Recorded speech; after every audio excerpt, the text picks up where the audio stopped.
Hello girls and guys, welcome back to the channel. We have a repair daily. Found it in a tip, a good old Fiat. On this one, this is the Twinair 900cc little moped engine one. And we have got a leaky from the water pumpy.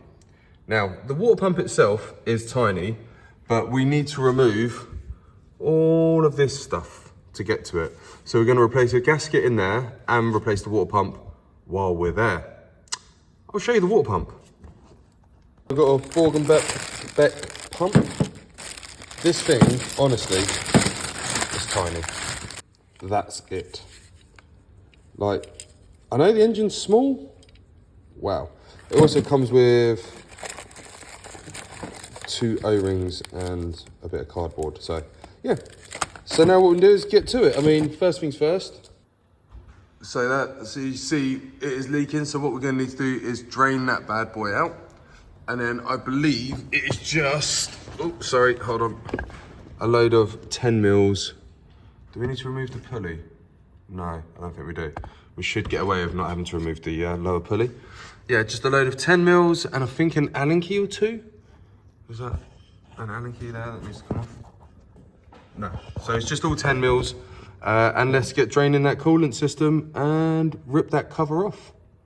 Hold on, is that a drain bung? Okay, so removed all the 10 mils there. You'll notice this bolt is out. This bolt is indeed a left-handed thread, left hand. So you tighten it to remove it. So you spin right and it undoes. Please don't do that, because I nearly did it wrong. Something didn't feel right, so I double checked, and lo and behold, I was right. Oh, I knew it didn't feel right because I just tightened it really hard. And it turns out it is 130 Newton meters to tighten it. I don't have the locking pin that goes there, but I just found a bolt that fitted. Now, I'm gonna just move this out a little bit and hopefully gain access. Do you know what? I'm just gonna take the belt off and do it that way. I don't know why I'm trying to cut corners here. So I'm gonna relieve the tension on the auxiliary belt, remove the pulley, change the water pump. So voila, the unit is hanging down there. You can see where it was leaking there. Now, to get to the water pump, there are 2 Schmeling keys. I think they're 5 mil, 4 mil, 5 mil. Let's find out. So the old water pump is out, and because it was in there real tight, what I did is I put 2 bolts in, screwed them in gently, and then slowly eased it out, because they're the bolts that hold it in.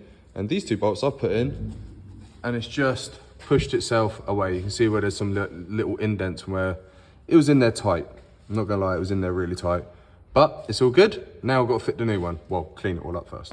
Okay, so when we put this in, obviously it shouldn't, hold on, that's not focusing. There you go. So I put the 2 Allen keys in place. As I tightened down, I tightened it a little bit, turned it, and eventually it locked. And it should not be moving like that at all, because it spins off the keyway at the back. So on the back of it, there's a little keyway. Tighten these down, keep tightening it as it goes, and eventually it will click and it will lock into place. I'll show you the keyway. Is there. So as you turn, or as you tighten, rotate, and it will lock in place, and then tighten it up and FT it. Okay, so everything's back in and all torqued up. We are full of fluid. So far, no leaks, and there's a new Jubilee on there as well.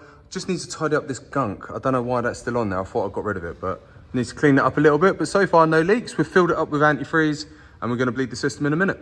Okay, let's get it bleeding. So, there you go, that's a good sign. If you look here, that's the water pump returning coolant to the system, and we've got air bubbling up. So we're going to get that bleeding. Let's sort this stuff out. Filled it up to above max. So obviously when thermostat opens and everything, that should drop. So now it's just a case of sort the heaters out. As it's like 30 degrees outside, we're finally getting some British summer. This is going to be lovely with the heating on. Now it's going to torque the wheels up, keep it running, and keep an eye on the fluids. Righty, so it's all done, it's all bled. The coolant level's still a little bit high, but that normally does drop down over the next few days. The temperature is bloody warm inside. Fans have kicked in, so this one done.